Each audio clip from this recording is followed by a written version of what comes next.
지난 시간에 우리가 율법과 은혜에 대해서 배웠습니다. 지난 시간에 말씀이 뭐냐면 율법의 작은 것도 하나라도 소홀히 하면 안 된다.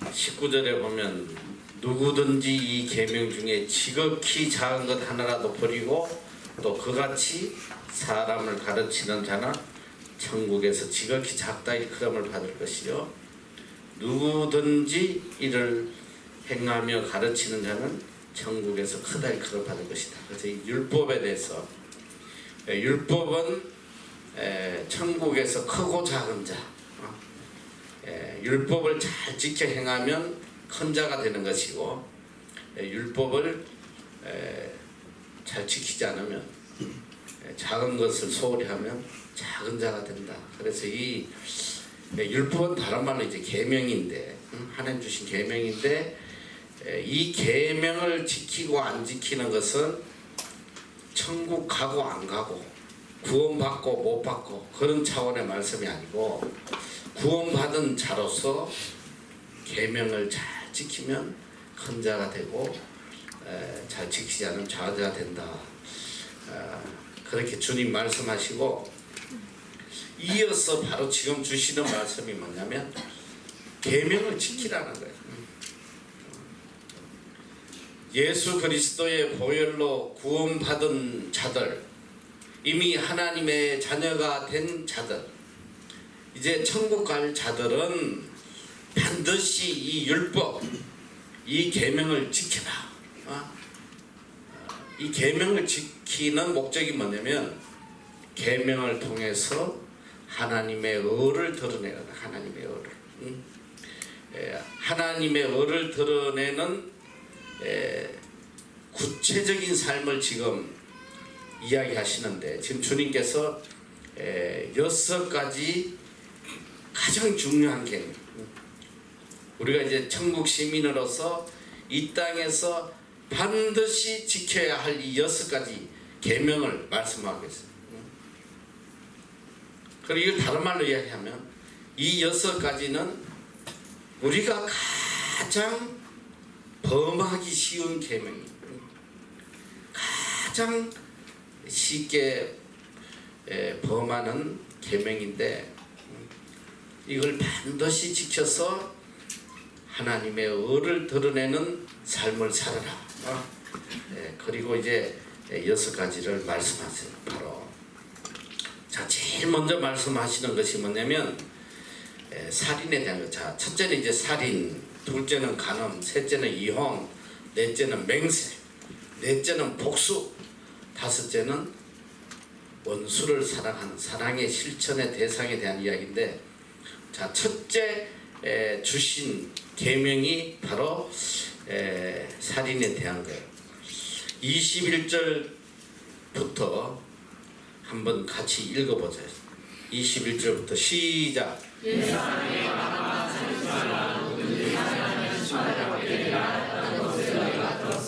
나는 너에게 이르노니 형제에게 구하는 자마다 심판을 받게 되고, 형제를 대하여 나가는 자는 공회에 잡히게 되고, 이러한 놈이라 하는 자는 지옥불에 들어가게 되리라. 그러므로 일부를 재단에 들여다가 거기서 내 형제에게 원망을 당하는 일이 있는 줄 생각하거든 일부를 재단 앞에 두고 먼저 와서 형제와 화목하고 의회에 와서 예물을 드리라. 너를 송사하는 자와 함께 이들이 일세에 이들이 사망하라. 그 송사하는 자가 너를 재판관에게 내어주고 재판관이 관에게 내어주어 우리의 받을까 염려하라. 진실로 내게 이르노니 내가 허리라도 나누게 없이사 그 이전에는 내가 또 공서사 없이 못하리라. 아멘. 자, 예수님께서 첫 번째 주시는 계명이 살인하지 말라는 살인.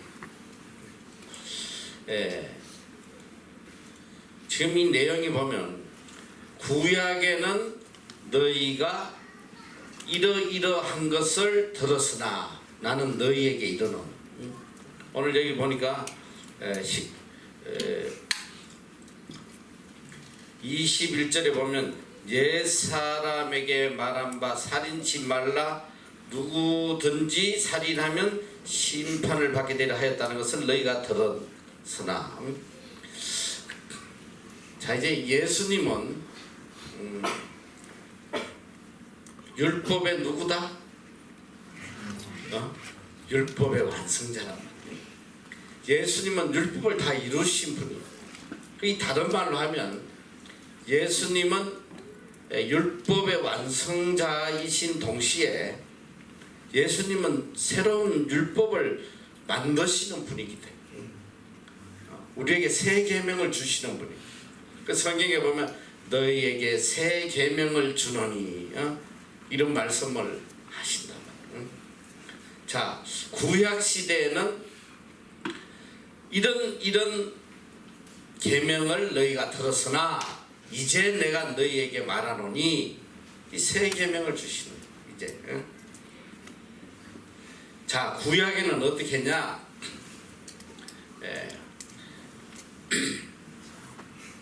자, 우선 여기서 율법에 대해서 내가 먼저 하면, 율법은 단순히 지켜야 할 법조문이 아니라 하나님의 백성들이 하나님의 거룩하심과 같이 거룩한 수준에 이르는 것이다.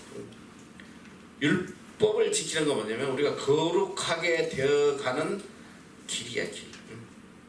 율법을 지킴으로써 우리가 거룩하게 되는 것이고 하나님의 절대적 사랑을 실천하는 것이 율법이다. 그래서 이 율법에 대해서 성경은 어떻게 이야기하고 있냐면,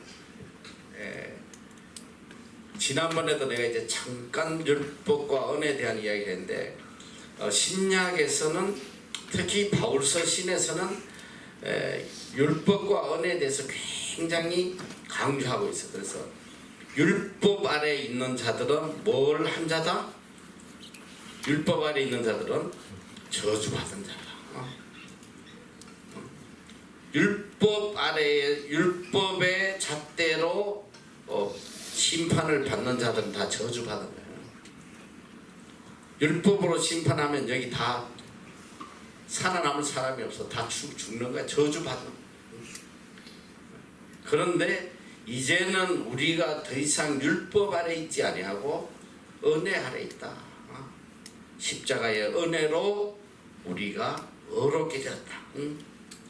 자, 우리가 십자가의 은혜로 의롭게 됐는데, 의인이 됐는데 계속 율법 아래서 십자가의 은혜를 인정하지 않고 계속 율법 아래서 벌벌벌벌 떨면서 그냥 두려워하고 산다면 이건 그리스도를 믿는 사람이 아니다.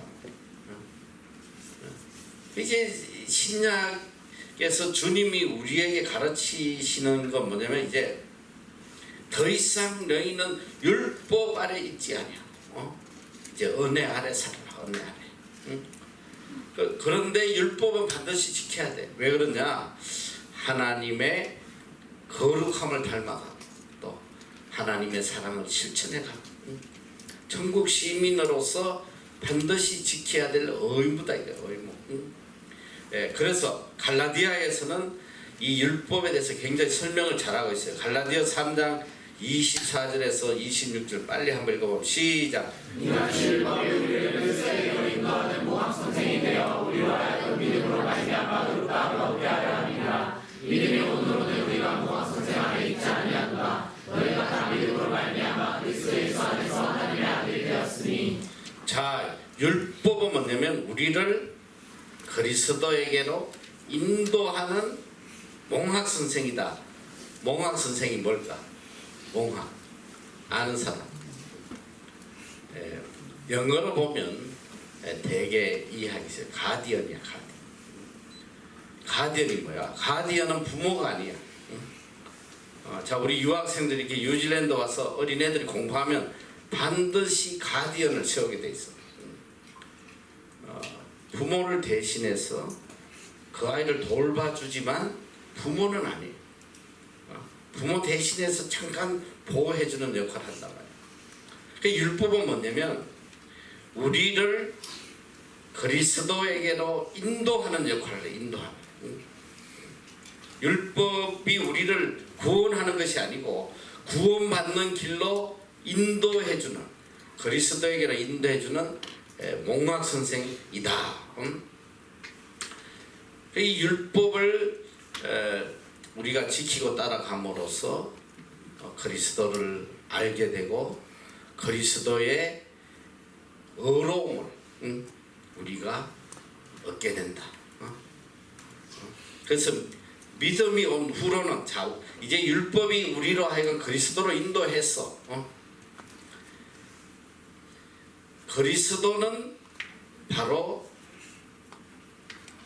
우리를 의롭게 하시는 분이신데, 그리스도를 믿음으로 의롭게 되는 거야. 믿음으로.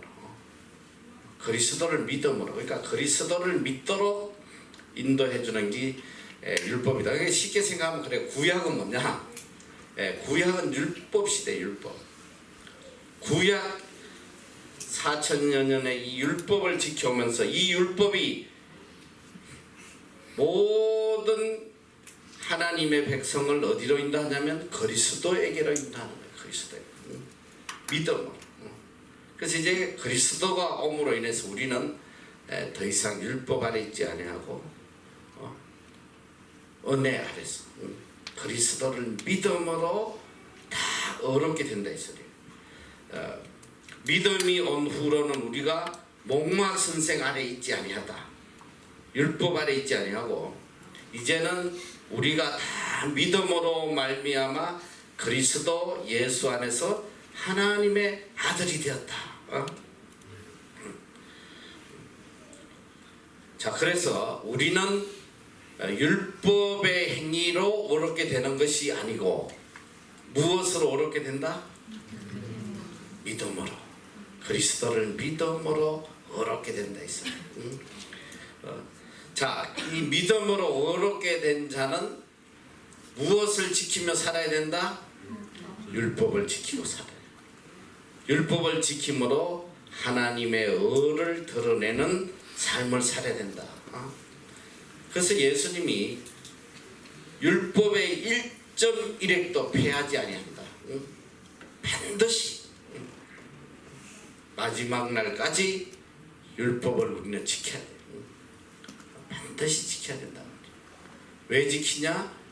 뭐 때문에 지킨다고 그래서 하나님의 의를 드러내기 위해서. 자, 그래서 이제 율법을 지키는 것은 하나님의 의를 드러내고 거룩하게 되는 삶인데, 제일 먼저 주신 것이 살인하지 마라. 첫 번째로 주신 계명이 살인이야. 살인. 여기 보니까 옛 사람에게 말한 바 살인치 말라. 누구든지 살인하면 심판을 받게 되리라 하였다는 것을 너희가 들었으나, 구약에는 살인하면 바로 심판했어요.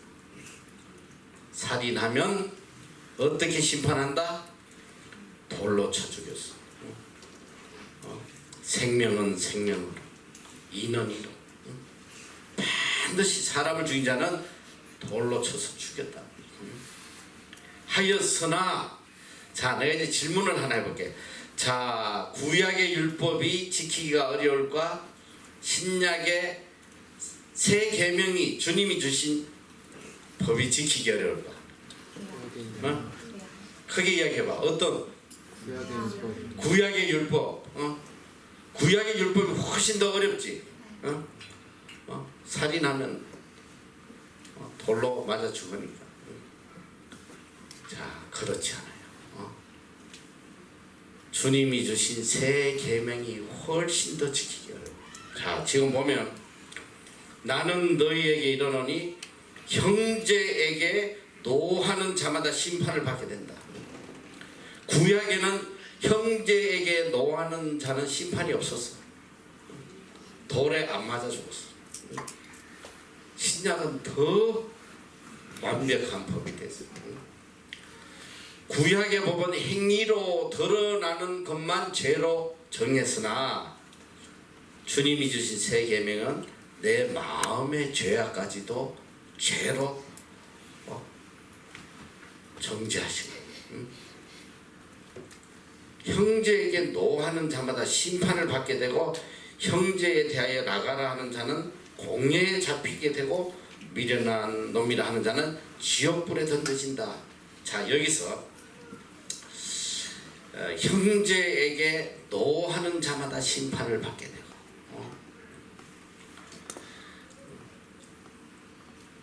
여기 심판 안 받은 사람 있겠어? 너? 형제에게 노하지 않은 사람 있어 없어? 화 안 낸 사람 있냐 이 소리야. 다 심판받게 돼. 주님은 살인의 근원을 무엇로 보시냐면 마음에 있는 분노로 보시는 거예요. 이 분노로 시작해서 결과가 살인까지 가는 거예요. 살인. 분노. 그러니까 이 원인인 분노가 바로 살인죄다. 누구를 미워하는 이게 바로 살인이다. 그러니 뭐 여기 살인죄 안 지은 사람 누가 있어? 오늘 또 몇 번 지었지? 몇 놈 죽였지?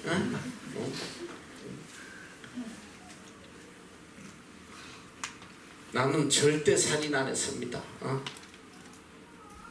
우리가 살아가면서 제일 쉽게 많이 짓는 죄가 뭐냐면 이 살인죄. 지금도 계속 짓고 있는 애도 있어.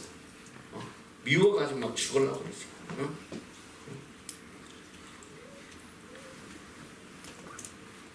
주님은 야, 너희가 형제를 미워하는 거, 형제에게 노하는 거, 이게 살인죄다. 이거 하지 말라. 이 죄 짓지 마라. 그런데 이제 우리가 주님이 주시는 우리에게 주시는 계명은 누구를 위한 계명일까? 누구를 위한 것 같아? 야, 형제를 미워하지 마라. 누구를 위한 것 같아? 형제를 위한 것 같지? 우리에게 주신 모든 계명은 나를 위한 거야. 나를 복되게 하고 나를 평안하게 하고 나를 행복하게 해주시기 위한 법이라고. 미움, 분노. 여러분이 미움, 분노를 마음에 품으면 누가 죽냐면 내가 미워하는 사람이 죽는 게 아니야. 내가 죽는 거야. 그 마음의 분노 때문에 화병 생기고 평생 고통받다가 비참하게 죽는 거예요. 이 큰 죄를 짓지 않게 하기 위해서 주님께서 우리에게 살인하지 마라. 그 살인은 마음의 분노에서 시작된다. 누구에게든지 분노하지 마라. 그 성경에 보면 이제 대표적인 사람이 바로 사울이라는 사람이에요. 사울은 이스라엘의 초대 왕이거든. 하나님께서 그를 특별히 사랑하셔서 왕으로 뽑았는데 그 마음속에 어떤 분노가 있었냐면 자기 사위 다윗에 대해서 분노가 있었어요. 백성들이 다윗을 더 좋아하는 것을 보고 시기 질투해가지고 그 다윗을 죽이려고 왕이 됐으면 나라를 다스려야지. 나라는 안 다스리고 그냥 다윗 죽이려고 발버둥 치다가 결국은 비참하게 죽잖아. 사울과 그 아들들 비참하게 죽여. 자기 속에 있는 분노, 미움으로 인해서 자기가 멸망하는 거야. 그러니까 우리 마음속에 형제에 대한 노함이 있으면 이건 나를 죽이는 거야. 나도 죽고 남도 죽이고. 그래서 주님이 철저하게 이 마음속에 미움을 가지지 말라고 그래요. 미움은 나를 죽이는 거야. 이게 살인죄라고 그랬는데 이거는 남을 살인하기 전에 자기를 살인하는 거야. 자기를 죽이는 거야. 이렇게 무서운 거라고. 응? 그래서 요한일서 2장 11절에 보면 한번 다 같이 읽어보자. 요한일서 2장 11절 시작. 형제를 위하는 자는 어둠 가운데 있고 또 어둠 가운데 행하며 갈 곳을 알지 못하나니 이는 어둠이 그의 눈을 멀게 하였습니다. 형제를 미워하는 자는 어두운 가운데 있다. 갈 곳을 알지 못한다. 그 어두움이 눈을 멀게 했다. 이게 얼마나 비참한 삶이야. 생각해봐. 내 속에 형제에 대한 미움이 있으면 일평생 살면서 하루도 평안한 시간이 없어. 누가 죽냐? 내가 죽어. 고통 중에 헤매다가 갈 바를 알지 못해. 어디를 갈지 몰라. 너희들 밤에 그냥 깜깜하면 밤에 너희 자다가 일어나서 물 먹으러 가려면 벽에다 부닥치잖아. 어둠 속에서는 갈 바를 모른다. 내가 가야 할 길이 어딘지를 찾지를 못해. 속에 미움이 있으면. 얼마나 비참한가. 한을 품고 죽는 거야. 병들어 죽고 안 걸려 죽고. 주님께서 살인하지 말라. 형제에 대해서 노하지 말라. 이건 우리를 위한 거야. 우리를.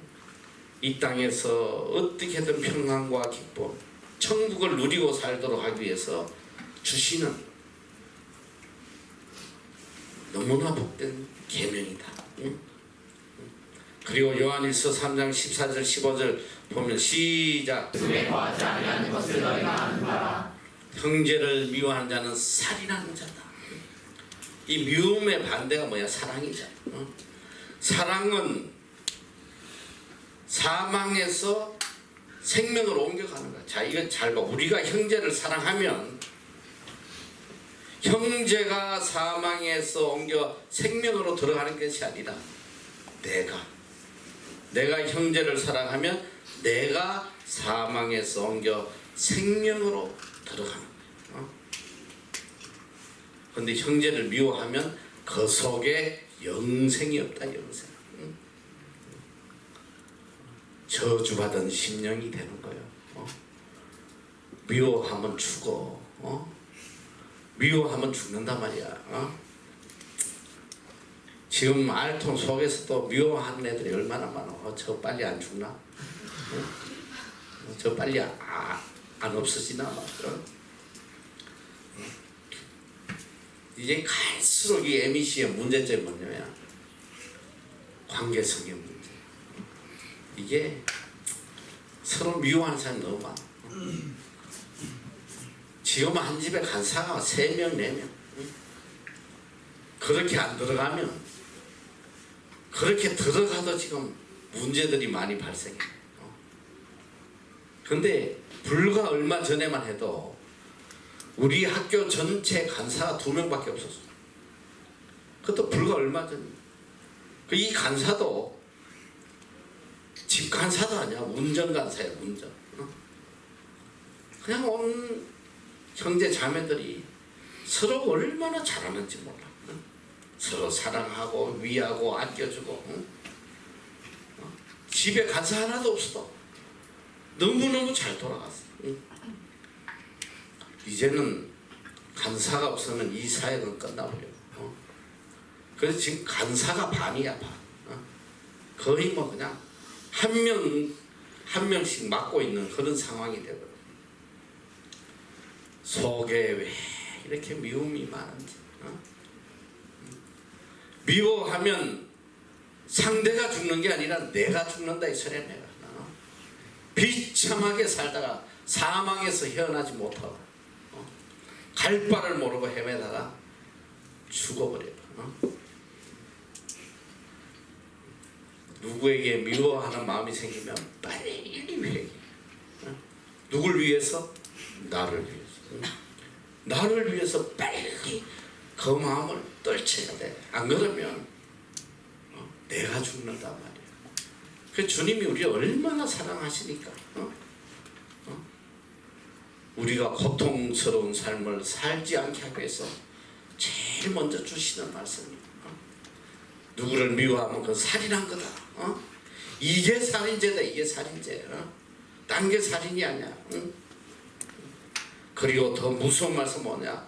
요한일서 4장 8절에 보면 사랑하지 아니하는 자는 하나님을 알지 못한다. 이는 하나님은 사랑이시다. 사랑이 없으면 내 속에 하나님이 없는 거야. 하나님 사랑이다. God is love. 하나님은 사랑이야. 요한일서 4장 20절에도 보니까 누구든지 하나님을 사랑하노라 하고 그 형제를 미워하면 이는 거짓말하는 자니 보는 바 그 형제를 사랑하지 아니한 자가 보지 못하는 바 하나님을 사랑할 수가 없다. 야, 눈에 보이는 형제도 사랑 못하는데 무슨 보이지 않는 하나님을 사랑하겠어? 다 거짓이다 이 소리야. 오늘 어떻게 보면 우리가 이 신앙생활하는 이유가 목적이 형제를 사랑하기 위해서 신앙생활하는 거야. 오늘 주님이 우리에게 주신 사명이 뭐요? 영혼 구원하냐? 영혼 구원. 세상 끝날까지 내 정인이 되고 믿지 않는 자들에게 내 계명을 가르쳐서 지켜 행하게 하고 이거는 사랑 없이는 임파서블이야. 사랑 없는데 무슨 말씀을 전하고 하겠어?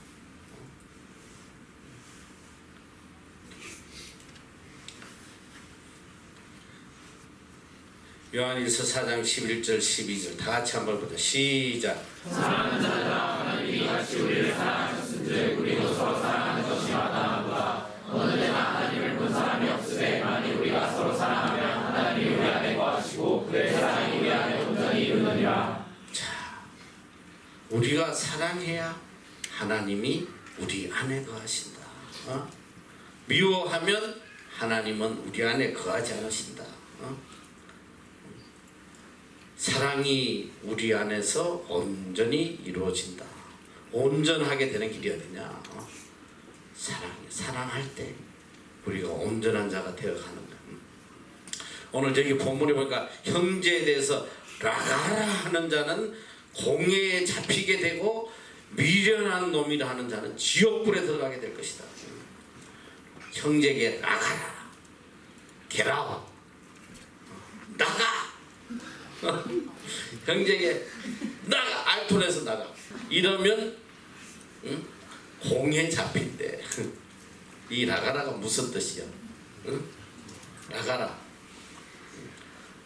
나가라는 나가라 이 소리가 아니야. 이 원어로 이 나가라는 이런 멍청한 놈, 무가치한 놈, 인격을 파괴시키는 이런 말을 하는 자들, 공회에 잡히게 되고 미련한 놈이라 하는 자는 지옥불에 들어간다. 이게 무슨 말이야? 무슨 뭐 욕했다고 지옥 갈 것 같으면 여기 지옥 안 갈 인간이 하나도 없어. 나도 벌써 수억 번 갔다 왔는데 수억 번. 이 말씀은 바로 종말론적 심판, 우리 행위에 대한 심판을 이야기해. 여러분 이제 잘 알아야 되는데 우리가 마지막 날에 하나님의 심판대 앞에 반드시 선단 말이야. 심판대 앞에 서서 구원받는 자도 있고 지옥으로 가는 자도 있어요. 그런데 그래서 이제 심판을 신학적 용어로는 공심판이 있고 사심판이 있다 이렇게 이야기해요. 공심판은 사심판. 이 공심판은 천국 가느냐 지옥 가느냐 그걸 결정하는 거예요. 요거는 오직 예수 그리스도의 피로 결정이 되는 거예요. 그리스도를 믿던 사람은 구원받는 것이에요. 아무리 선한 일을 많이 해도 그리스도를 믿지 않는 자들은 심판받아 지옥불에 떨어져요. 자, 우리가 일단 예수 그리스도를 믿음으로 구원받고 천국에 온 자들, 또 어떤 심판을 받냐? 사심판. 우리 행위에 대한 심판을 받는다고 했어요. 어떤 삶을 살다 왔냐? 그래가지고 율법을 잘 지킨 자는 검별유관을 주고, 좀 못 지킨 자는 개털모자를 주고, 뭐 이렇게 등급이 있단 말이야. 하늘나라에 상급이 있어, 상급. 오늘 바로 이 지옥불에 떨어진다, 이 말은 우리 행위의 심판, 우리 이 악한 모든 행실들은 지옥불에 떨어질 행위들이다. 그래서 우리가 여기 보니까 그러므로 예물을 제단에 드리다가 거기서 내 형제에게 원망 들을 만한 일이 있는 줄 생각나거든 예물을 제단 앞에 두고 먼저 가서 형제와 화목하고 그 후에 와서 예물을 드리라. 정말 놀라운 말씀이야. 이건 뭐냐? 하나님과의 관계에 앞서서 이웃과의 관계가 먼저 바로 돼야 된다는 거야. 이게 선행 조건이야. 그런데 보면 이웃에게 악을 행하고 사기치고 못된 짓은 다 하고는 또 교회 와서는 제일 경건한 사람이 엄청 많아요. 특히 장로들 사기치고 뭐 하고 교회 와서는 너무 거룩해. 난 그런 사람을 너무 많이 봤어. 세상에 나가서는 남의 눈에 피눈물 흘리고 사기치고, 그리고는 또 교회 가서 또 열심히 충성하고 가장 거룩한 모습으로. 하나님은 이런 예배를 받으시지 않는단 말이야. 먼저 가서 형제와의 문제를 해결하고 와서 하나님 앞에 제사 드려라. 항상 생각해야 돼. 나로 인해서 혹시나 상처받은 사람이 없나? 나로 인해서 혹시 절망하는 사람이 없나? 주님은 그걸 원하세요.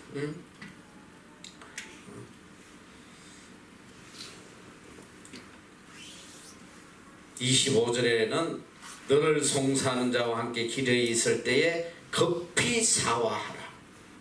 송사는 자, 재판을 거는 사람이야. 그 송사하는 자가 너를 재판관에게 내어주고 재판관이 관리에게 내어주어 옥에 가둘까 염려하라. 진실로 내게 이르노니 내가 홀이라도 남김없이 다 갖기 전에는 결단코 나오지 못하리라.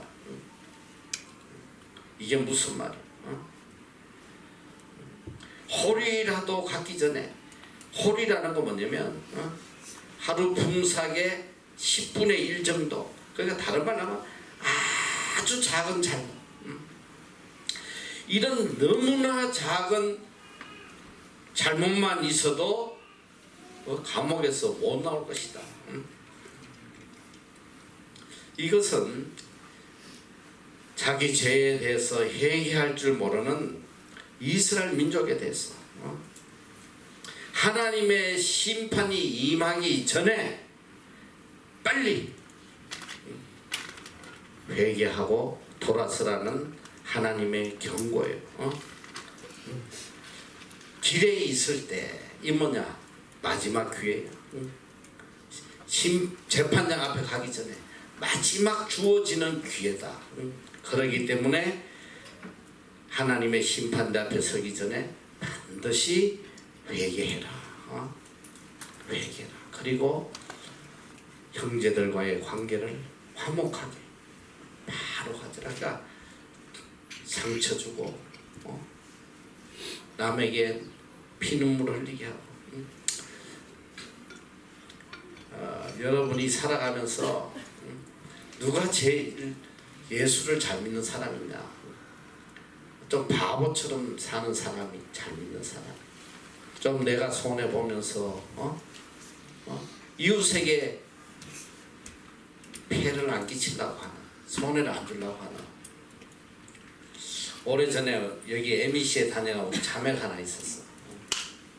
목회자 딸이었는데 참 어려운 아주 어려운 목회자 가정이었는데 이 피아노를 전공해가 아니구나 영어를 전공해요.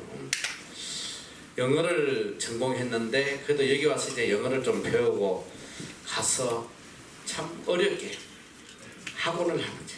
영어 학원. 이게 참 잘 됐어. 잘 돼가지고 아이들을 단체로 끌고 뭐 여기 우리 단기도 투어도 오고 뭐 이제 잘 되니까 이 자매 마음속에 욕심이 생겼어. 야 이거 좀 크게 하면 더 잘 될 것이다. 좀 크게 해야 되겠다. 해가지고 어느 교회 안수 집사라고 그래. 안수 집사가 운영하는 큰 이 영어 학원을 덥석 계약을 했네. 계약금을 뭐 3천만 원인지 걸고 그 이제 계산을 한 거야.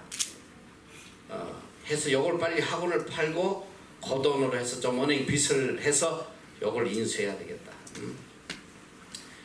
그런데 그게 마음대로 되나? 그게 안 팔렸어. 안 팔렸어. 3천만이 아니고 1억이라고 내가 들었던 것 같아. 1억.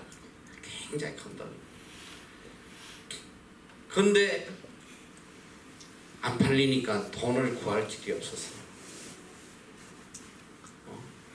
가서 예원을 하고 좀 그 계약금을 돌려주길 바라는데 단돈 1원도 돌려주지 않아.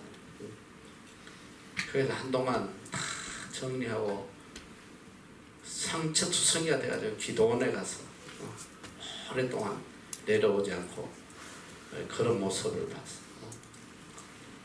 이야 참 이게 무슨 안수 집사야. 근데 너무 많은 거야. 말이 교인이지 너희들 이권에 딱 걸리면 목숨 걸고 돈 차지하려고 하는 게 다 그리스도인이에요.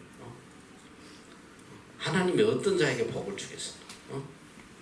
좀 내가 손해 보더라도 내 형제들에게 손해를 안 끼치려고 하는 그런 자는 지금 그런 일로 내가 1억을 손해봤다 치면 하나님이 10억을 주실지 100억을 주실지 절대 그렇게 계산적으로 살지 말란 말이야. 오늘 성경 그걸 가르치는 거야. 형제에게 조금이라도 마음 아프게 하고 형제를 실족시켜 놓고 하나님 앞에 와서 제사하지 말라는 거야. 다 거짓들이래. 이런 예배는 받지 않으신다는 거야. 그런데 너무 많아. 나는 평생 살아오면서 그런 기독교인들을 너무 많이 봤다 이 소리야. 그렇게 살면 안 돼. 항상 내가 손해보는 자로 살아야지. 남의 눈에 눈물 흘리고 내 뱃속 채우는 그런 인간들은 이 재판장 앞에서 이거 다시 나오지 못하는 그런 심판을 받는다 이 소리야. 진실로 내게 이르노니 내가 홀이라도 남김없이 다 갖기 전에는 결단코 거기서 나오지 못할 것이다. 최종적인 하나님의 유죄 판결이야. 하나님의 은혜와 용서 없이는 소망이 없는 자들. 우린 사실 우리 죄악으로는 영원히 거기서 나올 수 없는 사람이야. 그러나 오직 하나님의 은혜, 용서로 우리가 어렵게 되었다. 우리가 이런 용서를 받은 자니까 형제들에게도 용서하고 화해하고 살아라. 로마서 5장 10절에 보면 곧 우리가 원수 되었을 때에 그 아들의 죽으심으로 말미암아 하나님으로 더불어 화목되었은즉 화목된 자로서 더 그의 살으심을 인하여 구원을 얻을 것입니다. 하나님과 우리는 화목될 수 없는 사람이에요. 하나님의 심판대 앞에 영원히 나올 수 없는 자들이나 그리스도께서 죽음으로써 하나님과 우리를 화목하게 하신다 이 소리. 그래서 세상에서도 형제들과 화목하는 자로 살아라. 미워하지 말고.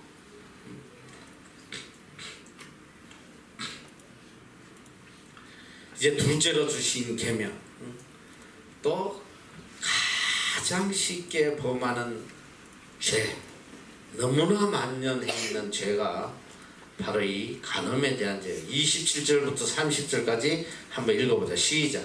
만일 내 오른손이 너를 실족하게 하거든 내가 해버리라. 내 그 중 하나가 없어지고 몸이 주르게 건드리지 않는 것이 유익하며 또한 만일 내 오른손이 너를 실족하게 하거든 찢어내버리라. 내 그 중 하나가 없어지고 몸이 주르게 건드리지 않는 것이 유익하냐. 또 이렇으되 누구든지 아내를 버리거든 이는 저를 줄 것이라 하였으나 나는 너희에게 이르노니 누구든지 은혜하며 없이 아내를 버리면 이는 서로 가늠하게 하니요 또 누구든지 버리는 자에게 받는 자도 가늠함이니라. 자, 둘째로 주신 계명이 바로 이 간음하지 말라요. 근데 지금 여러분 소돔과 고모라가 왜 망했느냐? 바로 이 음란 때문에 망하거든. 이 소돔과 고모라, 그러니까 인류의 역사에서 가장 먼저 하나님의 심판을 받고 멸망한 이유가 바로 이 음란 때문에 망한 거예요, 사실. 그런데 뒤돌아보면 구약에 여러 번 하나님의 심판이 있었는데 그 모든 원인이 바로 음란이야. 이 홍수, 노아 홍수도 하나 인간을 썰어버리셨는데 그 이유가 뭐냐면 음란이야. 거기 보면 하나님의 아들들이 세상의 딸들을 취하여. 이게 뭐야? 세상과 하나 되는 거야. 자, 이게 간음이라는 것은 이제 두 가지가 성경에 영적 간음이 있고 세상적 간음이 있어. 신랑 되신 주님과 신부된 우리 성도들인데 간음이란 건 뭐냐? 다른 사람들과의 관계를 맺는 거. 이걸 간음이라고 그래요. 그래서 우리가 사실은 제일 심각한 게 지금 영적 간음. 이거는 몸은 멀쩡하게 살아도 이 마음으로 우리가 하나님보다 세상을 사랑하고 이게 다 간음이야.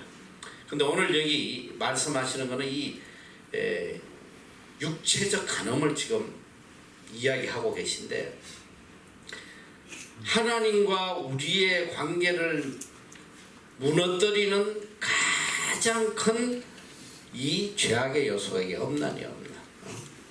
이스라엘 민족도 발과 아세라를 섬기다가 멸망했거든. 그 발과 아세라가 뭐냐면 음란 종교야, 음란 종교.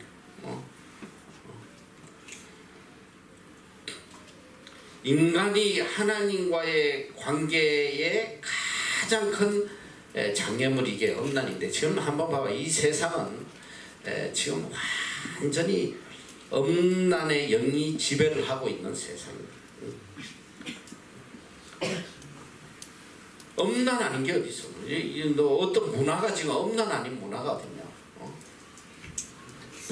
모든 문화가 지금 음란 문화. 이걸 가나안 문화라고 해요. 성경 보면 이제 내가 이제 구약 할 때 설명을 했는데 가나안에서부터 흘러내려온 이 음란 문화가 지금 세계를 지배하고 있다. 지금 이게 밤의 문화거든. 특별히 한국은 바이. 나는 한국 가서 정말 놀라는 게 뭐냐면 밤 12시에 교통체증이 일어나는 날. 나는 정말 너무 충격받아. 난 사고 난 줄 알았어. 그 밤마다 강남 이런 데 뭐 밤 12시는 부자성을 이루는 다 술집이고 뭐 그냥. 지금 너희들 젊은 아이들도 문화가 뭐야? 다 음란 문화냐? 퍼마시고 흔들고 뭐 그냥 남녀가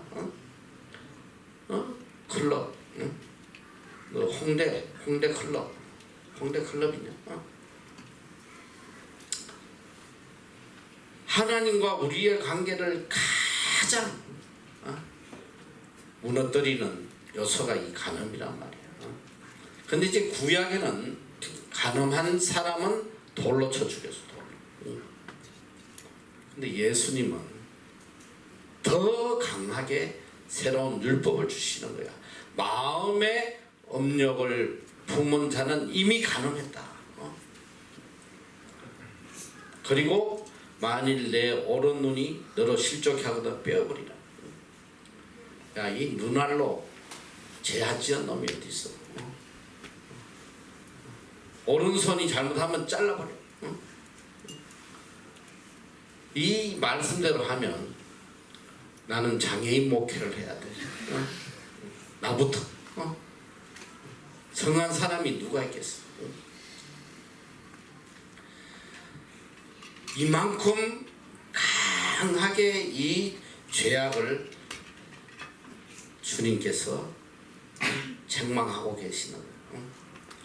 그래서 에베소서 5장 3절에도 보면 음행과 온갖 더러운 것과 탐욕은 너희 중에서 그 이름이라도 부르지 말라.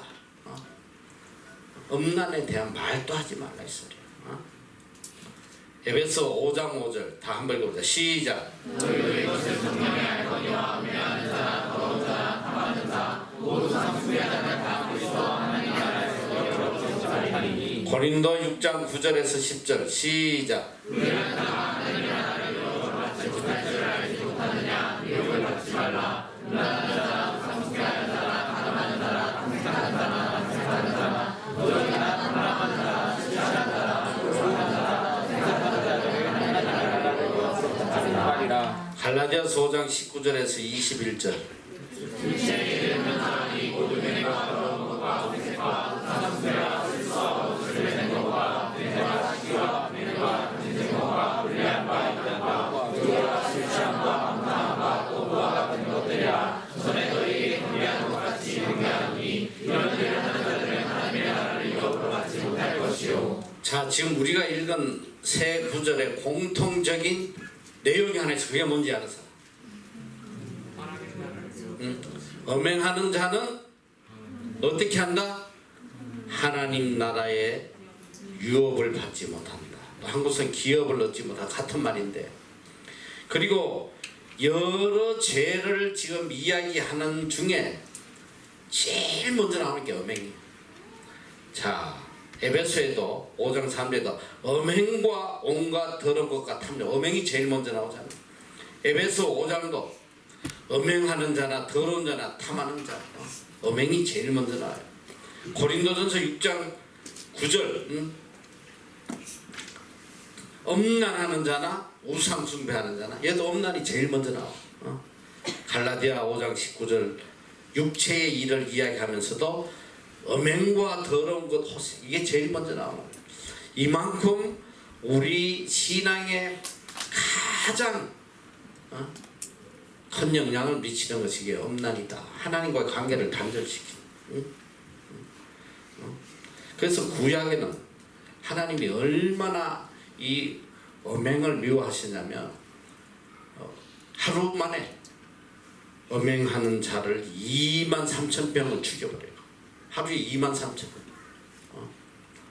고린도전서 10장 8절에도 그 말씀이 나오는데 시작. 그 중에 어떤 이들이 가담하다가 하루에 23,000명이 죽어나니 우리는 저희와 같이 가담하지 말자. 자, 고린도전서 6장 18절에서 20절을 한번 읽어보자. 시작. 고린도전서 6장 18절 시작. 은혜를 피하라. 사람이 범하는 죄마다 몸밖에 있거니와 행하는 자는 자기 몸에게 죄를 범하느니라. 너희 몸은 너희가 하나님께로부터 받은 바 너희 가운데 계신 성령의 전인 줄 알지 못하느냐. 너희는 너희의 것이 아니라 값으로 산 것이 되었으니 그런즉 너희 몸으로 하나님께 영광을 돌리라. 자, 이 간음을 하면 하나님의 나라를 유업으로 받지 못하고 하나님께서 사용하지 않으셔. 모든 죄는 몸 밖에 있으나 음행하는 자는 자기 몸의 죄를 짓는 것이다. 너희 몸은 너희 것이 아니고 그리스도가 핏값으로 산 것이다. 그러니까 값으로 산 이 몸은 오직 하나님께 영광을 돌리는 데 사용해라. 그래서 로마서 10장에 보면 living sacrifice, 산 제물로 드리라. 산 제물. 그래서 철저하게 이 엄난의 죄는 멀리해야 돼요. 이건 여러분의 영혼뿐 아니라 몸까지 다 파괴시켜요. 가장 무서운 죄악이 엄난이다. 엄난에 한번 빠지면 너봐, 아무리 믿음 있는 사람도 헤어나지 못해요. 너 다윗이 얼마나 믿음 있는 사람이에요. 다윗같이 믿음 있는 사람이 어디 있어 세상에. 자기 생명 내놓고 골리앗에게 하나님을 모독한다고 말이지. 그런 믿음의 사람이 한 번의 실수, 바스안들 한번 잘못 봐가지고 얼마나 비참하게 되나. 한순간에 엄난의 영이 들어오면 한순간에 파멸시키는 거야. 이걸 너희들이 간단히 생각하면 안 돼. 정말 두렵고 떨리는 마음으로 자신을 지켜가지 않으면 안 돼. 어제 안 그래도 새알톤에서 누가 내한테 그런 질문해서 유혹이 올 때에 어떻게 해야 그걸 이길 수 있느냐. 유혹이 오면 너희들 이제 젊은 아이들 얼마나 유혹이 많아. 이제 돌아가봐. 야, 너 오랜만에 만났다 한잔하자. 우리 홍대 갈까? 유혹이 오면 어떻게 해야 되냐. 피해야 돼요. 그 자리를 떠야 돼. 요셉이가 보디발이 아내가 유혹할 때 어떻게 했어? 옷 벗어 던지고 도망갔다 이 소리야. 만약에 요셉이가 거기서 이 불쌍한 죄인 내가 구원을 해야 되겠구나. 많이 믿으시면 안 됩니다. 예수 믿고 구원받으세요. 이러면 끝난 거야. 끝난 거야. 유혹의 영에게 살아남지 못해요. 무조건 죄악의 길에서는 도망가야 되는. 그래서 그 시편에 복 있는 사람의 길이 뭐냐? 죄인의 길에 서지 아니하고 죄인이 머무는 곳에는 있으면 안 되는 거지. 절대로. 친구들이 야 한잔하자. 그래 맞아. 내가 얘들하고 같이 가서 좀 친해져서 얘들 전도해야 되겠다. 술자리에 끼고 거짓하면 미혹의 영 한순간에 너희들 말아먹어요. 아무리 믿음이 있어도 다 넘어가게 돼 있어. 그러니까 철저하게 엄난이 있는 곳에는 근처에도 가면 안 된다. 단호하게 잘라내야 된다. 근데 참 그래도 우리가 소망이 있는 것은 그러면 내가 과거에는 정말 개차반으로 살았는데 내가 이제 늦게 예수 믿고 새 사람으로 살려고 하는데 내 과거의 그 더러운 죄악들은 어떡합니까? 저는 하나님의 나라를 유업으로 못 받는 자입니까? 그 예수님께서 이 가늠하다 잡힌 여자들의 가늠하다 잡힌 여자를 보고 모든 사람이 돌로 치려고 할 때 예수님께서 뭐라고 하셨냐? 너희 중에 죄 없는 자가 돌로 쳐라. 다 가버렸어. 그리고 예수님하고 가늠한 여자 둘만 남았을 때 예수님이 무슨 이야기를 했냐? 이제 더 이상 너를 정죄할 사람이 없다. 그러나 앞으로 두 번 다시 이런 죄를 짓지 말아라. 죄사함을 받은 거야. 두 번 다시 앞으로 이런 죄를 짓지 말아라. 내가 하나님을 모르고 과거에 많은 죄를 지었을지라도 중요한 건 뭐냐? 오늘이 중요하고 지금부터 내가 정결하고 깨끗하고 거룩하게 살면 그래서 소망이 있는 거야. 이사야서 보면 너희 죄가 주홍 같을지라도 내가 눈같이 해준다. 죄 없었던 걸로 만들어 주시겠다. 이게 하나님 약속의 말씀이거든. 그러니까 지금부터 깨끗하고 정결하게 살면 하나님께서 존귀한 자로 귀하게 사용을 하세요. 특별히 자신을 잘 젊음의 정욕을 피하고 거룩한 믿음의 삶을 살아야 된다. 그리고 지금 이어서 이혼에 대해서 이야기하는데 내가 이혼을 좀 보다 보니까 이게 이혼이 얼마나 큰 죄인지 지난번에도 내가 결혼을 하면서 잠깐 했었는데 말라기에서 보면 하나님께서 이혼을 미워하신다고 했거든. 오늘 여기 보니까 이혼을 하면 어떻게 되냐?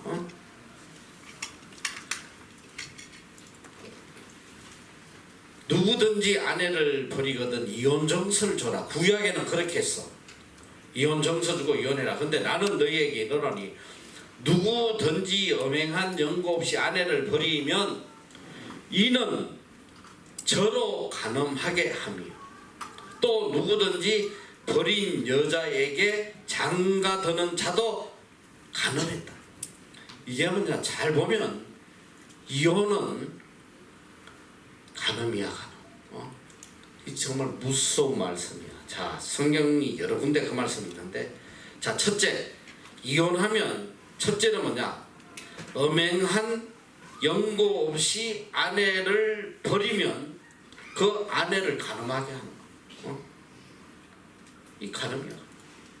그리고 둘째는 버려진 이혼당한 여자에게 장가 가는 자도 간음한 것이다. 이게 또 간음이에요. 이 재혼하는 것도 간음이라고 그래. 간음. 셋째로 아내를 버리고 다른 여자에게 장가 가는 자는 본처에게 간음한 것이다. 이것도 간음. 넷째로 아내가 남편을 버리고 다른 데 시집가면 이것도 간음한 것이다.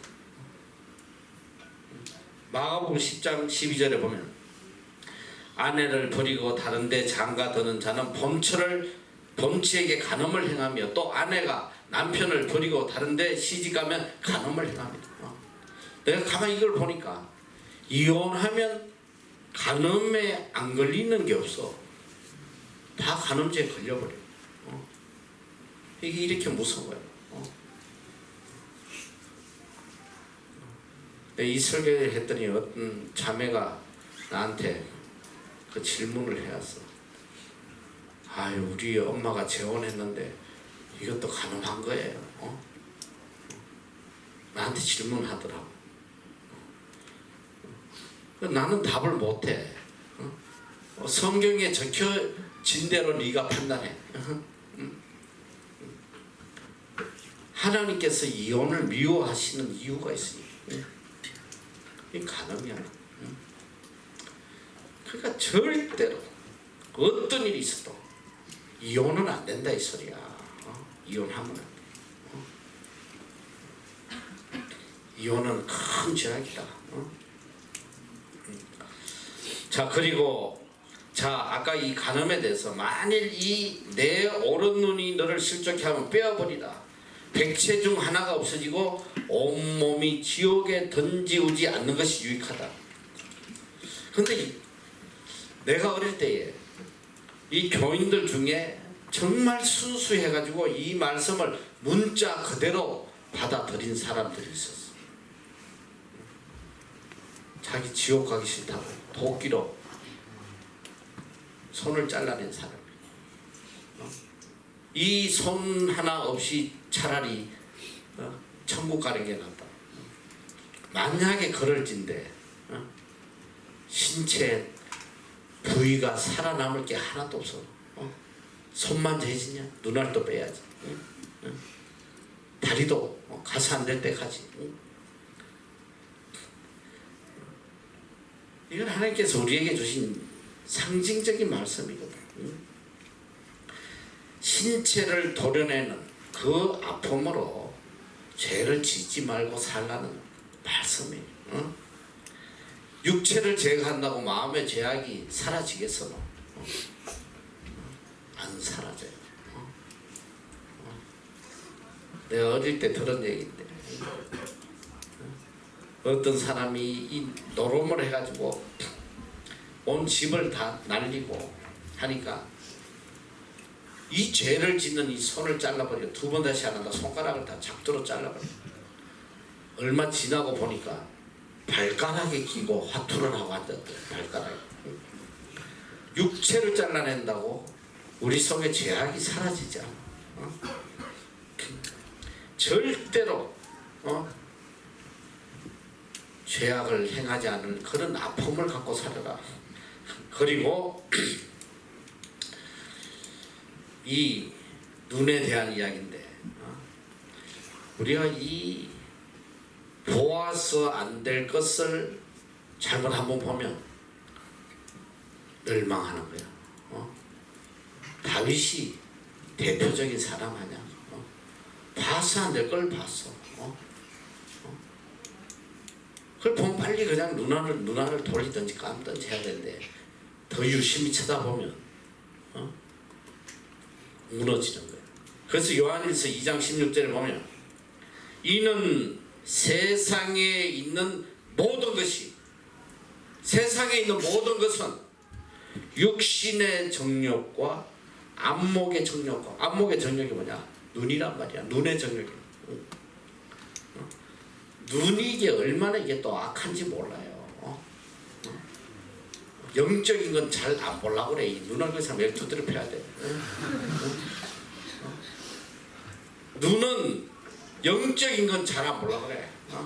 성경 말씀 보면 막 눈이 기뻐가지고 막 그냥 눈에서 광선이 나오고 막 미치듯이 해야 돼. 성경 한 절만 보면 눈이 그냥 동체 눈알이 돼가지고 눈이 이래. 그런데 세상에 이상한 것들 보면 그냥 막 밤새도록 봐도 눈이 초롱거려. 이게 안목의 정력이야. 이 눈 관리 잘못하면 망하는 거야. 매일 아침 눈을 뜨면 눈부터 때려야 돼. 오늘 정신 똑바로 차려 이 누나라. 매일 그냥 한 대씩 기업해서 정신 차리게 해야 돼. 봐서 안 될 거 보면 인생 끝난다. 아무리 믿음에서 다윗 같은 믿음의 사람도 딱 한 번 잘못 봐가지고 너무너무 비참하잖아. 너 다윗이 얼마나 그 사건을 비참하게 된지 알아? 자식에게 왕권을 뺏기고 죽이려고 자식이 죽이려고 쫓아오고 그 나중에 회개하고 왕위를 회복했으나 그 사건 이후에 다윗의 삶은 지옥과 같았어. 너희들 시편 한번 봐봐. 시편에 맨날 눈물로 침상을 적시고 저 원수들이 나를 죽이려고 맨날 하니까 하나님 저들 좀 죽여주세요. 너무너무 괴로워서 견딜 수 없는 삶을 하나님께 자복하고 하나님의 도움을 구하고 어떻게든 하나님 안에서 이제는 살아보려고 발부둥치는 그 내용이 시편이. 그 눈알 한번 잘못 돌렸다가 인생이 그렇게 처절하게 되더라 이 소리야. 안목의 정력. 이거 잘걸 모든 죄악은 어디서 오는지 알아면 눈으로 오는 거야. 눈으로. 눈을 통해서 모든 죄악이 오는 거야. 미움도 눈으로 통해서 오고 엄난도 눈으로 통해서 오고 세상의 모든 욕망도 다 눈을 통해서. 눈 관리를 잘 해야 돼.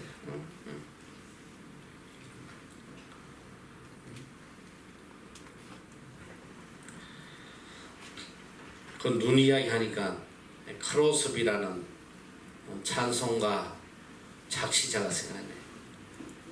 그분은 늦게 갑자기 실명이 돼서 장님이 됐어요. 근데 주옥 같은 우리 그러니까 찬송가에 수십 곡이 크로스비가 지은 그럼 크로스비라고 돼 있어요. 근데 이분이 어느 기자가 그런 질문을 했어.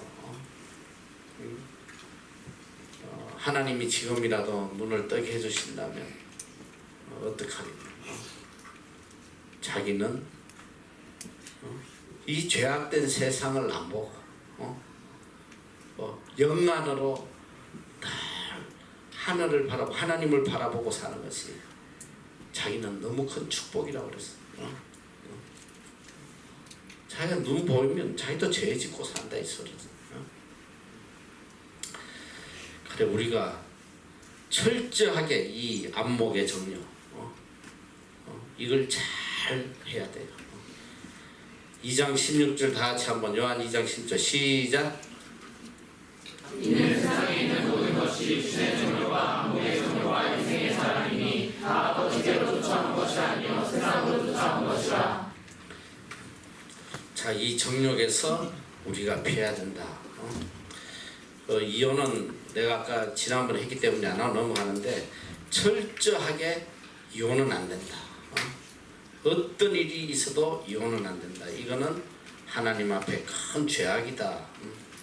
자, 그 다음에 우리에게 주신 것이 맹세에 대한 죄예요. 자, 마태복음 5장 34절에서 36절 한번 읽어보세요. 시작. 너희 사람에게 하나가 맹세는 하나님의 보좌이며 나무도 말라 이는 하나님의 발등상이요 여자들로도 말라 이는 큰 임금의 성인이요 내 머리로도 말라 이는 내가 더럽고 이고 함께할 수 없습니다. 맹세하지 말라는 거야. 맹세. 이게 얼마나 우리가 이 맹세로 사기를 치고 사는지 몰라. 하루에도 수십 번, 수백 번 진실되지 못한 거짓된 맹세가 얼마나 많자. 첫째, 사람과에 대한 맹세. 제일 큰 거짓된 맹세가 뭐냐면 결혼식 때 서약하는 거야. 그대는 누구를 흰머리가 팥뿌리가 되도록 흰머리가 팥뿌리냐 검은머리가 팥뿌리냐 아플 때나 슬플 때나 병들 때나 누구를 사랑하겠느냐 네 며칠이나 하냐 며칠이나 이 헛맹세 그리고 얼마나 사람과 사람 간에 이 헛맹세를 많이 해. 야 친구 간에도 야 나는 절대 너 배신 안 할 거야. 배신 안 하긴 뭘 하네. 나라에 대한 맹세, 국가에 대한 맹세. 나는 아직도 생생히 우리 초등학교 때부터 요새도 그거 외워라. 국가에 대한 맹세. 누가 한번 외워봐. 난 까먹어서 생각이 안 나네. 나는 자랑스러운 태극기 앞에 앞에 조국과 민족의 정령을 위하여 몸과 마음을 바쳐 충성을 다할 것을 맹세한다 그런 거지. 이게 얼마나 사기꾼이야. 뭐 너무 헬조선이니 가전욕을 다 해대끼면서 또 행사에 가면 또 해요. 마음과 뜻을 다하여 충성하겠다. 그리고 우리 말이 거의 99%가 사기 맹세야. 맹세. 내가 볼 때는 부모에게도 엄마 나 절대 시집 안 가고 엄마하고 살 거야. 그런 인간들 제일 먼저 가요. 앞으로 직장 다니면 내가 부모님 모시고 효도하겠습니다. 첫 월급 받으면 여친한테 다 갖다 줍니다. 이 얼마나 거짓된 맹세. 여기도 마찬가지야. 너희들 이렇게 글 쓰는 거 보면 막 너무 감동적이야. 금방이라도 순교할 것 같아. 갈 때 보면 뒤도 안 돌아보고 한 놈이 내가 로마서 강의를 하면서 거기 보면 브리스길라와 아굴라에 대해서 하는데 로마 이 바울이 그런 이야기 이 브리스길라와 아굴라는 나를 위하여 목이라도 내어줄 사람이다. 내가 그래서 참 너무너무 내가 부럽다. 이런 사람 하나 있으면 얼마나 좋겠냐 했더니 그날 저녁에 누가 만리장성으로 글을 보냈어. 목사님 제가 목 반드시 내어드리겠습니다. 근데 요놈이 제일 먼저 배신하고 왔어.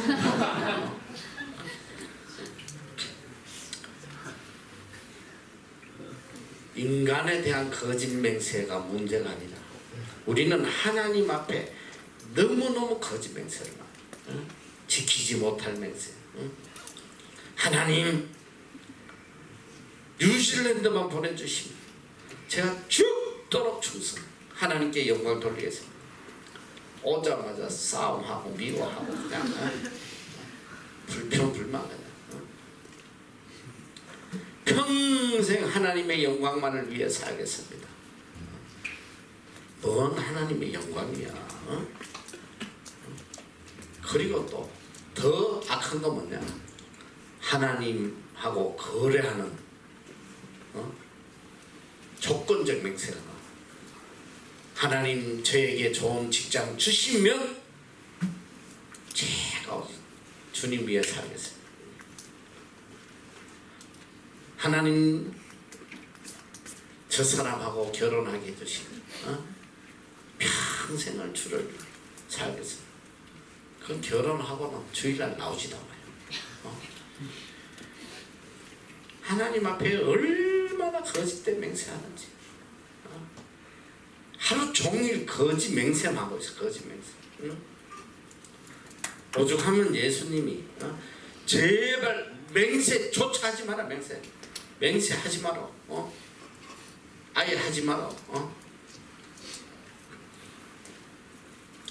특별히 예수님 시대에 이 종교 지도자들이 이 맹세를 가지고 얼마나 악용을 하고 죄를 지었는지 몰라. 마태복음 23장 16절에 보면 이런 이야기를, 화 있을진저 소경된 인도자. 이제 주님 말씀하는 거야. 너희가 말하되 누구든지 성전으로 맹세하면 아무 일 없거니와 성전에 검으로 맹세하면 지킬지라 하는도다. 또 23장 18절, 너희가 또 이르되 누구든지 제단으로 맹세하면 아무 일 없거니와 그 위에 있는 예물로 맹세하면 지킬지라 하는도다. 이게 뭐냐? 금과 예물을 착취하기 위한, 하나님 앞에 맹세한 거, 성전에 맹세한 거 안 지켜도 괜찮아, 별일 없어. 그러나 이 금과 예물에게 맹세한 거는 반드시 지켜야 된다. 반드시 내놔라 이 소리야. 맹세의 대상이 하나님이 아니라 금과 예물에 있어요. 요즘 말로 하면 헌금을 착취하기 위한 교묘한 방법으로 이 맹세를 이용했다. 그 당시에도. 거짓된 맹세는 하나님의 계명을 위반하는 거예요. 첫째는 셋째 계명을 위반하는 거예요. 십계명의 셋째 계명. 너는 너희 하나님 여호와의 이름을 망령되게 일컫지 말라 했는데 이 맨날 망령되게 일컫잖아. 망령되게 뻑하면 하나님 이름 들먹이고 맹세하고. 또 하나는 구계명 이웃에 대하여 거짓 증거하지 말라. 이 맹세가 다 거짓하는 거야. 거짓 맹세들. 자, 여기 예수님은 아예 너희에게 이르는 맹세하지 마라. 맹세하지 마라. 그런데 구약에는 하나님께서 맹세하라는 말씀이 참 많아. 이게 무슨 뜻이냐면 예수님이 너는 절대 맹세하지 말라는 건 거짓된 맹세하지 말라 말이야. 거짓된 맹세. 성경은 하나님께 진실된 맹세, 반드시 지킬 수 있는 맹세만 해라. 신명기 10장 20절, 내 하나님 여호와를 경외하며 그를 섬기며 그에게 친근히 하고 그 이름으로 맹세해라. 하나님의 이름으로 맹세하라고 했어.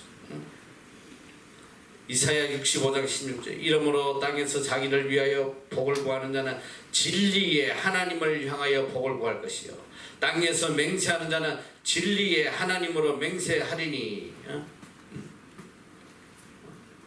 우리가 맹세를 하는데 하나님의 이름으로 맹세를 하는 것은 반드시 지켜야 된다. 이걸 다른 말로 이야기하면 서원이야. 서원. 이 서원은 반드시 지켜야 된다. 반드시. 민수기 30장 2절, 사람이 여호와께 서원하였거나 마음을 제어하기로 서약하였거든 파약하지 말고 약속을 깨지 말고 그 입에서 나온 대로 다 행할 것이다. 신명기 23장 21절이야. 내 하나님 여호와께 서원하거든 갚기를 더디하지 말라.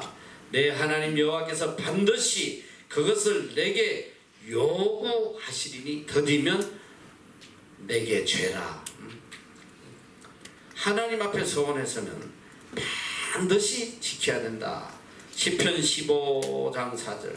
그 눈은 망령된 자를 멸시하며 여호와를 두려워하는 자를 존대하며 그 마음에 서원한 것은 해로울지라도 변치 아니하며.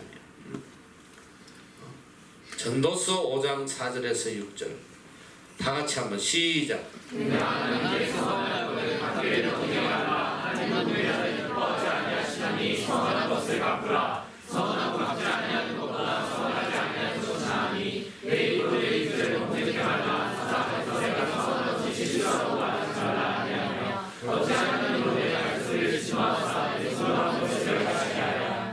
사자 앞에서 내가 서원하고, 이 사자는 사자가 라이온이냐? 그 사자가 아니고 영어로 보면 템플 메신저야. 이 하나님께서 보낸 사자 앞에서 맹세하지 마라. 자, 하나님께 서원하였거든 반드시 갚아라. 반드시 지켜라. 그러니까 여러분이 함부로 서원하면 큰일 나고, 일단 내가 진심으로 하나님께 서원을 했으면 그것은 반드시 지켜야 된다. 서원하고 안 지키면 어떻게 되냐? 하나님 반드시 찾으시고, 특히 여기 하나님께 주의 종으로 서원했던 사람들, 이 반드시 지켜야 돼요. 이 목회자들이 대체로 보면 위 반쪽 없는 사람, 간 반쪽 없는 사람, 팔다리 하나 없는 사람, 이 대부분 이게 서원하고 안 지키다가 결국은 매 맞고 두 손 들고, 내 주위에 그런 사람 너무 많아. 나도 마찬가지. 결국은 매 맞고 이 서원을 지키려고 돌아오잖아. 그러니까 안 맞고 하는 게 좋잖아. 터지지 말고 성하게 오는 게 낫지. 그러니까 하나님 앞에 서원했으면 반드시 지켜라. 딴 생각하지 말고 반드시 지켜야 돼. 이 서원을 잘못했다가 가장 고통을 당한 사람이 누구냐면 사사 중에 한 사람 입다의 이야기입니다. 이 입다는 사사기 11장에 나오는데, 이 암몬이 쳐들어올 때에 전쟁을 하러 가요. 리더로서 가면서 이제 도저히 그 큰 군대와 싸워서 이길 수가 없으니까 하나님 앞에 서원을 해요. 하나님, 어떻게든 이 전쟁에 우리로 하여금 승리하게 해주세요. 승리하게 해주시면 돌아올 때 제일 먼저 나와서 우리를 환영하는 자를 하나님 앞에 번제물로 드리겠어요. 제물로 드린다. 이 얼마나 무서운 소리야. 산 사람은 갖다가 이거부터가 일단 죄야. 하나님께서 누가 산 사람을 제물로 드리라고 그랬어. 지 혼자 서원한 거야. 그런데 전쟁에서 승리하고 돌아왔어. 왔는데 이 입다를 제일 먼저 환영해 준 게 뭐냐면 무남 동료, 하나밖에 없는 딸이 나와서 환영을 해. 그러니까 옷을 찢고 왜 네가 먼저 나왔냐고 막 그냥 통곡을 하고 하는데도 하나님과의 약속을 지키지 않을 수 없었습니다. 하나밖에 없는 딸을 하나님 앞에 번제물로 드리는 그런 내용이에요. 이 구약에는 하나님 앞에 서원한 걸 안 지킬 수가 없었어. 지금도 마찬가지예요. 하나님에게 서원한 것은 반드시 지켜야 되는데 못 지킬 건 서원을 하지 말라 이 소리야. 맹세를 하지 마. 또 옛사람에게 말한 바 헛맹세를 하지 말고 내 맹세한 것을 주께 지키라 하였다는 것을 너희가 들었으나 나는 너희에게 이르노니 도무지 맹세하지 말지. 하늘로도 하지 말리나 하나님의 보좌에, 땅으로도 하지 말리나 하나님의 발등상, 예루살렘으로도 하지 말리나 큰 임금의 성임이여 내 머리로도 하지 말라. 이는 내가 한 트럭도 희고 걷게 할 수 없다. 이루지 못할 맹세, 지키지 못할 맹세 입 밖에 내지 말라 이 소리. 우리는 너무 헛맹세를 많이 해. 기도할 때 보면 다 헛맹세. 맨날 이렇게 하겠습니다 저렇게 하겠습니다 하나도 안 하죠. 그런 진실되지 못한 맹세를 하지 말라. 그리고 너희들이 기도하겠습니다. 사람들은 너무 누구한테 기도할게요. 그럼 기도 안 해. 그 얼마나 사기치는 거야. 그런 소리 함부로 하지 마.